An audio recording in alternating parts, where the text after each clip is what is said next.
ကျွန်တော်နာမည်ဦးဆိုင်ထွန်းလင်းပါရှမ်းနဲ့တိုင်းရင်းသားများဒီမိုကရက်တစ်ပါတီကြားပြူပါတီရဲ့ဗဟိုတွဲဖက်အတွင်းမှုတာဝန်ကိုထမ်းဆောင်နေပါတယ်ကျွန်တော်ရဲ့မဲဆန္ဒနယ်ကတော့ရှမ်းပြည်နယ်တောင်ပိုင်းမိုးနယ်မဲဆန္ဒနယ်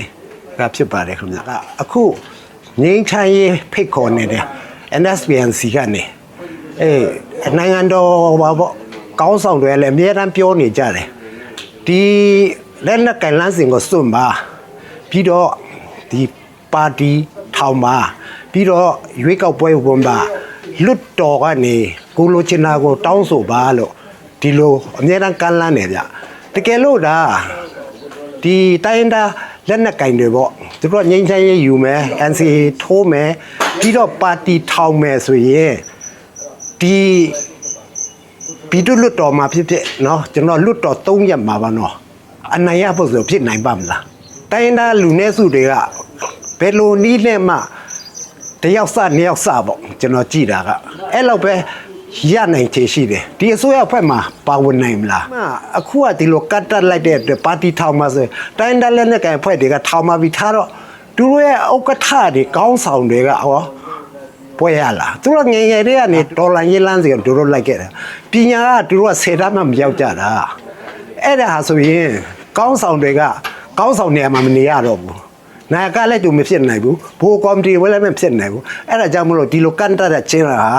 ဒီငင်းချမ်းရဲ့ဖိတ်ခေါ်တဲ့နေရာကိုလည်းထိတ်တိုက်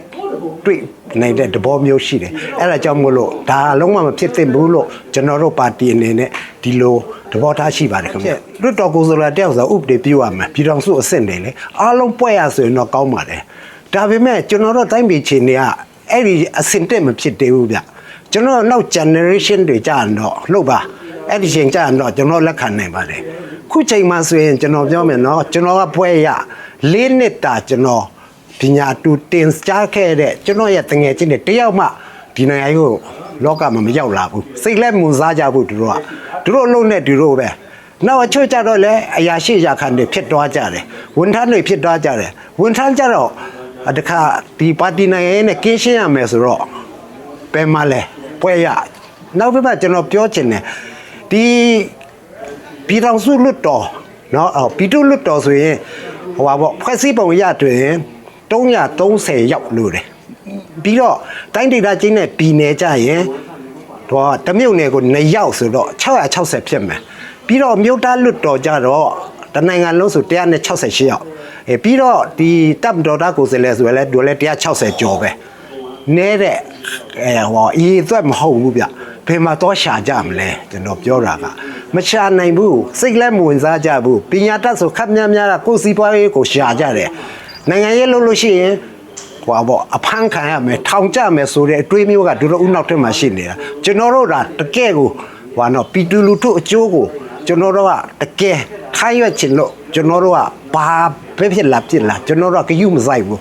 ကိုယ့်ရဲ့နိုင်ငံကိုတီထောက်တဲ့နေရာမှာအုတ်တစ်ချက်တဲ့ပွင့်နေနဲ့ပါဝင်မဲ့ဆိုတော့စန္ဒနဲ့ကျွန်တော်တို့ကဘုံရောက်နေချင်းဖြစ်ပါတယ်ခင်ဗျာတိုင်းပြည်ချစ်စိတ်ရှိရမှာပေါ့ဗျာနောက်ပြီးမှတကယ်တော့လွတ်တော်ကိုယ်စားလှယ်ဖြစ်လာပြီဆိုရင်ပါတီဆွဲရမထားတော့ဘူး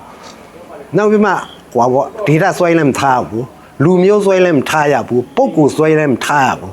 အားလုံးကကျွန်တော်တို့ကလွတ်တော်ကိုယ်စားလှယ်တွေဖြစ်သွားပြီအဲ့ဒီစိတ်ဓာတ်မျိုးနဲ့အဲ့ဒီပုတ်တိုက်မှုမှန်သမျှကိုကျွန်တော်ရှောင်နိုင်ရမယ်အားလုံးကိုညှိနိုင်တိုင်ပင်နဲ့ကျွန်တော်လုပ်ရမယ်နောက်ပြီးမှဒီကတော့အာနာတိ3ရက်မှာလဲကျွန်တော် check and balance လုပ်ရမယ်အဲ့ဒီချိန်မှာကျွန်တော်တို့ကပူပေါင်းညှိနိုင်ပြီးမှလဲရှေ့တိုးနေအောင်ကျွန်တော်လုပ်ရမယ်တစ်ဖွဲ့နဲ့တစ်ဖွဲ့เนาะအဲ့လိုမျိုးဟောပေါ့ပုတ်တိုက်နေမယ်အားပြိုင်နေမယ်ဆိုရင်ဒီနိုင်ငံကြီးကဘယ်တော့မှမတိုးတက်နိုင်ဘူးအဲ့ဒါကြောင့်မလို့ကျွန်တော်တို့ကမေတ္တာစေနဲ့ထားပြီးမှကျွန်တော်တို့နိုင်ငံကြီးမတိုးတက်ခဲ့တဲ့အကြောင်းရင်းကျွန်တော်တို့ရဲ့နောက်ကျောင်းရာဇဝင်တွေကိုကျွန်တော်တို့ကတေချာပြန်လေ့လာပြီးမှအခုခေတ်ကာလမှာကျွန်တော်ရှေ့ဆက်သွားမယ်9နှစ်ကာလမှာကျွန်တော်ဘယ်လိုလုပ်ရမလဲဒီနိုင်ငံကြီးတိုးတက်အောင်ရောက်တိုင်းကဒါငါရဲ့တိုင်းပြည်ငါရဲ့နိုင်ငံဆိုတဲ့စိတ်နဲ့ပူပေါင်းဆောင်ရွက်မှာပဲကျွန်တော်တို့ဒီအရွေ့ကိုကျွန်တော်တို့ကတိုးနိုင်မယ်လို့ကျွန်တော်ဒီလိုမြင်ပါတယ်ခင်ဗျာ